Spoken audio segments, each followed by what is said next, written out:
કોઈ પણ વ્યક્તિ, કોઈ પણ બિઝનેસ, કોઈ પણ શોપ ઓનર મારી પાસે જો મારા આધાર કાર્ડની નકલ માંગે છે ને, તો મને અંદરથી આમ ધક થઈ જાય. કેમ? કારણ કે આધાર કાર્ડની અંદર મારી કેટલી બધી પર્સનલ ઇન્ફોર્મેશન છુપાયેલી હોય છે અને એ પર્સનલ ઇન્ફોર્મેશન, એ આધાર કાર્ડની નકલ હવે આપવી નહીં પડે, કારણ કે સરકાર એક નવું એપ લોન્ચ કરવા જઈ રહી છે.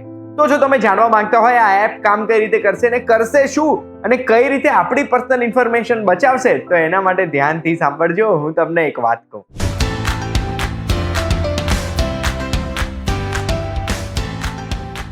એક વાત કહું, આપનું સ્વાગત છે. મારું નામ છે ગુંજ ઠક્કર અને શ્રી અશ્વિની વૈષ્ણવજીએ નવા આધારની એપ્લિકેશનનું બીટા ટેસ્ટિંગ શરૂ કરી દીધું છે, એ આપણને જણાવ્યું છે એમણે. એટલે હવે આપણે પ્રિન્ટ આઉટ નહીં આપવી પડે, આપણા આધાર કાર્ડની નકલ નહીં આપવી પડે, હોટેલના રિસેપ્શનમાં ચેક ઇન વખતે, શોપમાં નહીં આપવી પડે, કે વેરિફિકેશનમાં ટ્રાવેલ વખતે નહીં આપવી પડે. આપણા આધારમાં કેટલી ઇન્ફોર્મેશન હોય આપણી તમને ખબર છે?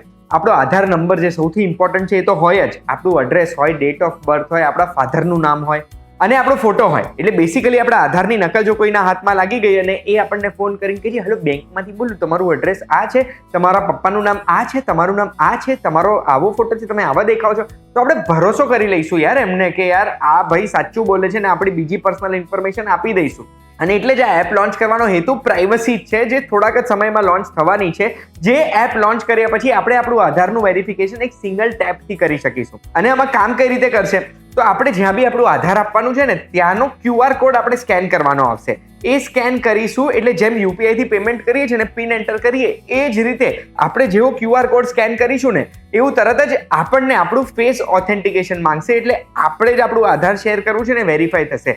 એ ફેસ આઈડી થી આપણે અનલોક કરીશું તો આપણે નક્કી કરી શકીશું કે આમને વેરિફિકેશન માટે આપણે કેટલી ઇન્ફોર્મેશન આપવી છે, અને એના પછી એ ઇન્ફોર્મેશન એમને પહોંચી જશે ને એમના સ્ક્રીન ઉપર વેરીફાઈ થઈ જશે કે આ વ્યક્તિ એ જ છે જે હોવાનો દાવો કરે છે. એટલે વેરિફિકેશનની પ્રોસેસ પણ ઇઝી થઈ ગઈ અને આપણી પર્સનલ ઇન્ફોર્મેશન પણ રિલીઝ નથી થઈ. બહુ જ સારી એપ્લિકેશનની બહુ જ સરસ ન્યૂઝ મળી ગઈ. પણ મને એવું લાગે છે કે અત્યાર સુધી જે 37,000 મેં મારા આધારની નકલો બધે આપી દીધી છે, એનું શું? કારણ કે આધાર નંબર તો આજીવન એક જ રહેવાનો છે, એનું કંઈ જ નહીં. હું જ્યાં ત્યાં ક્યાંય પણ મારી personal ID, personal information share નથી કરતો અને તમારે પણ ના કરવી જોઈએ. આધાર કાર્ડ જ્યાં માંગે છે ત્યાં માસ્કડ આધાર કાર્ડ પણ આપણે શેર કરી શકીએ છીએ અને એના ઉપર ઘણા બધા વિડીયોઝ એક વાત કહું ઓલરેડી બનાવી દીધા છે. આ વિડીયો જોઈને નવા આધાર એપ્લિકેશનની તમને જો સંપૂર્ણ માહિતી મળી ગઈ હોય તો બસ આવી જ ઇન્ફોર્મેશન માટે એક વાત કહું, જોતા રહેજો.